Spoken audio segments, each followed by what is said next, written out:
Fala galera, eu sou o Rodrigo Guimarães e sejam todos muito bem-vindos a mais um vídeo aqui do canal Grana no Bolso, tá rapaziada? No vídeo de hoje eu vou falar sobre mais um banco aí que vai fechar 400 agências até o final desse ano, tá? Em menos de 2 meses, segundo o que o banco fala, segundo o Banco Itaú, ele vai fechar cerca de 400 agências. Já vou falar o que eu acho sobre isso. Eu falo que isso aqui é um tipo de derrocada, não que o banco vai daqui pra amanhã falir ou semana que vem falir, tá? Não é bem assim não, mas isso aqui é uma pequena derrota, é uma batalha perdida, e batalhas após batalhas juntas pode significar aí uma grande derrota, uma derrota significativa, e pode ser a perda da guerra para essa empresa, tá? Vou aqui dar todos os detalhes em relação a esse assunto. Vou falar também sobre a reportagem da Globo falando sobre o Bitcoin, uma reportagem muito mentirosa, tá? Espalhando muita mentira, espalhando muita fake news, como sempre, gerando aí muita desinformação. Então, já viu que esse vídeo está muito importante. Se eu fosse você, não sairia daí até o final, tranquilo? Agora, para aqueles que não são inscritos aqui ainda no canal, peço que se inscreva, tá? Além disso, compartilhe esse vídeo nas suas redes sociais,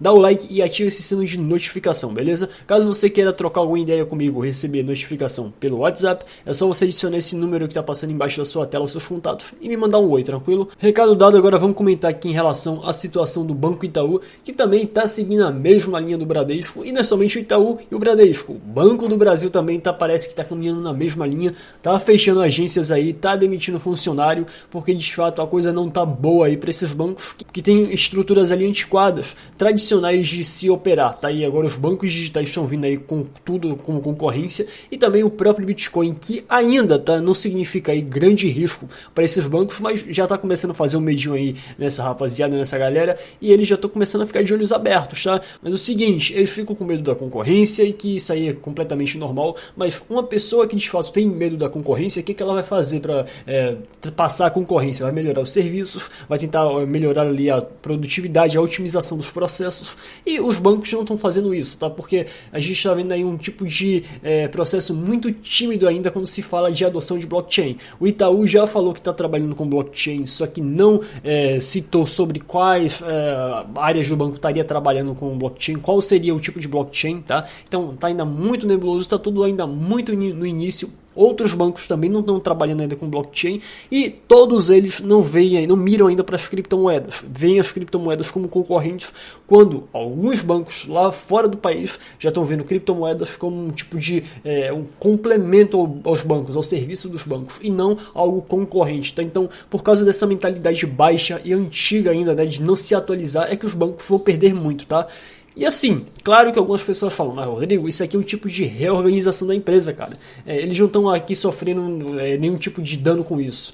E eu vou te dizer que não, tá? Algumas pessoas aí não têm uma visão de longo prazo, só têm uma visão de curto prazo, de achar que as empresas vão ganhar com esse tipo de redução. Claro, a curto prazo é muito benéfico que essas empresas aí reduzam custos, só que a questão é o seguinte, eles só estão fazendo isso agora, muito depois aí de muitos bancos digitais acabarem abrindo, fazendo concorrência aos próprios bancos tradicionais, bancos físicos, e eles já estão chegando tarde demais, tá? E como sempre venho lembrando para vocês, esses bancos aí sempre têm uma visão atrasada em relação a coisa. Se de fato eles quisessem inovar, eles adotariam a blockchain, eles meio que se complementariam com criptomoedas, passariam a oferecer outros serviços que bancos digitais não oferecem, tá? E tem muito mais vantagens em detrimento desses bancos físicos aí. E como eu falei no início desse vídeo, isso aqui é um tipo de batalha perdida, e você vai somando batalhas após batalhas, pode aí ter a guerra vencida em relação a esses bancos aí, a esses caras aí. Isso aí, ao meu ver, é um passo irreversível, é inevitável, tá? Porque os caras não estão afim de fato de se modernizar, de atualizarem ali as suas operações. Mas claro, essas 400 agências aí, frente a todas as agências aí do Itaú, são muito poucas, já são apenas 10%, mas como eu te falei, isso aqui é apenas o começo, isso aqui é apenas uma batalha. Até o final desse ano está sendo 400, próximo ano podem ser mais, 2021, 22, 23, coloque isso aí no longo prazo. Imagina quantas agências aí não devem ser fechadas. Claro que uma ou outra pode ficar aberta como um tipo de serviço de consultoria, um tipo de contato mais direto com os clientes, mas sinceramente, esses bancos aí estão se ferrando, e isso tá porque o Bitcoin ainda não foi popularizado.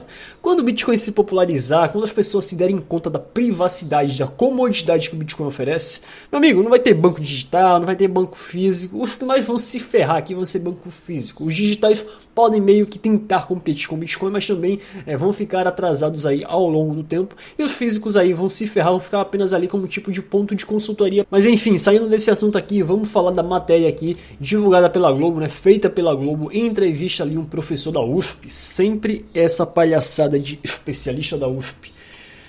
Eu não sei o porquê de tanta arrogância assim de um cara que fala, não, eu sou professor da USP. Essa universidade não tá ali entre as tops do mundo, tá? Claro que quando se trata de Brasil e de América Latina, pode ser ali a primeira ou uma das primeiras, tá? Inclusive teve até um tipo de ranking que qualificou a FRJ melhor do que a USP, tá? Mas a questão é o seguinte, em relação ao mundo, eu quero ver a USP concorrer com a Harvard, eu quero ver a USP concorrer com Oxford. Então, eu não entendo o porquê dessa arrogância toda, sou professor da USP, me poupa, tá? Enfim, esse engomadinho aqui falou, não, mas tem muitos golpes aí ocorrendo com criptomoedas, golpes de pirâmides financeiras, que de fato não é mentira, tá? A gente tem que falar que é verdade isso, porque acontece de fato, mas a questão é o seguinte, isso aí não tem nada a ver com a moeda.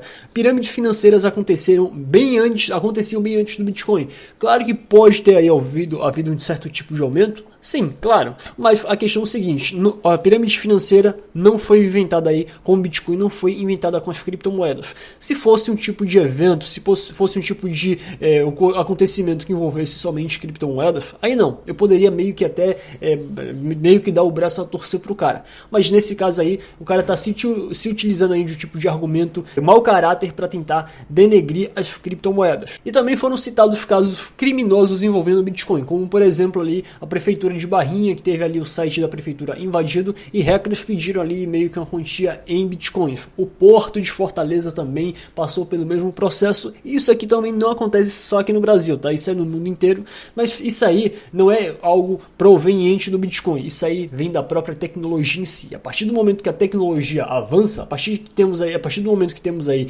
novos métodos de tecnologia, novos métodos de crime surgem, tá? Antigamente, ladrão era batedor de carteira, depois passou a se tornar algo mais perigoso. E estamos passando aí para a época que os ladrões serão os hackers. Então, isso aí é uma própria, digamos assim, entre aspas, evolução das organizações criminosas. Isso aí não tem nada a ver com o Bitcoin. E aí o cara fala, mas não vale a pena investir em Bitcoin porque ele pode te dar prejuízo, é muito arriscado. Ele fez até um tipo de comparação com o preço que oscila muito, que não tem muita volatilidade, não tem ali um tipo de margem estável.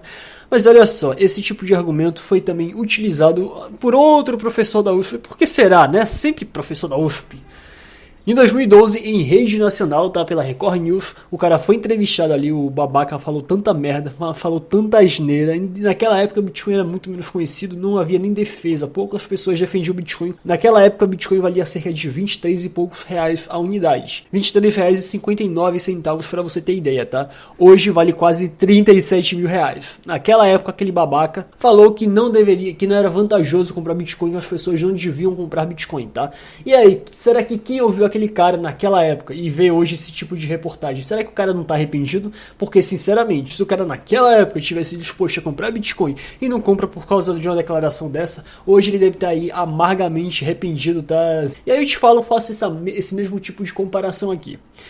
Vamos colocar aqui o que chamamos de ano de 2019, o Bitcoin tá valendo aí cerca de quase 37 mil reais. Você acha que o Bitcoin vai valer quanto daqui para 2026? Vamos colocar o mesmo período de tempo de 7 anos. E se o Bitcoin até lá valer mais de 100 mil dólares? Lembrando, isso aqui não é nenhum tipo de certeza, tá? Ninguém é mandinar, ninguém é profeta para adivinhar o futuro.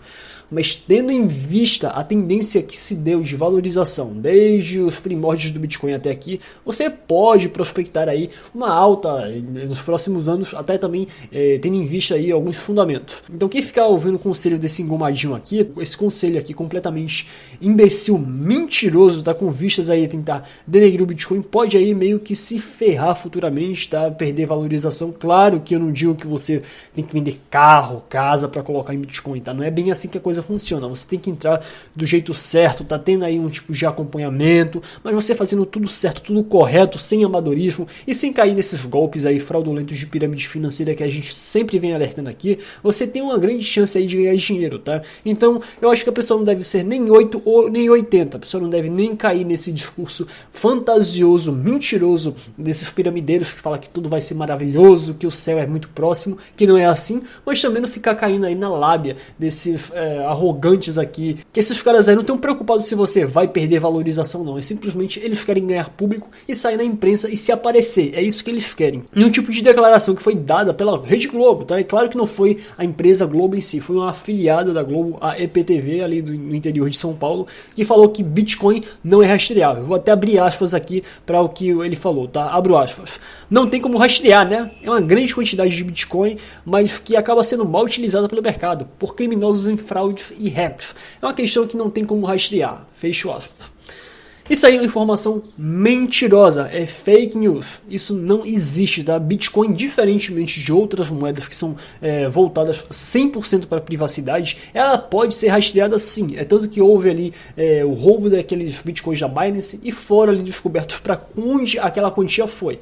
Claro que os Bitcoins não são tão rastreáveis assim como outros tipos de moedas, porque te garante aí um tipo de privacidade um pouco melhor, mas não é 100% privativo, tá? Tanto que teve muito criminoso aí que foi pego fazendo transação com Bitcoin porque achava que estaria blindado, mas não tá? Diferentemente de outras moedas, como por exemplo Zcash, Monero, que dizem que são 100% privativos. Aí sim não é rastreável, tá? E mesmo assim, tá? Mesmo que não fosse rastreável, qual o problema? Quer dizer, não necessariamente a moeda não ser rastreável, isso não quer dizer que eu, ao utilizar a moeda, vou cometer crimes. Tá? As pessoas ali que são honestas não podem pagar pelo erro das pessoas criminosas. Por hoje é só, espero que vocês tenham gostado e nos vemos na próxima.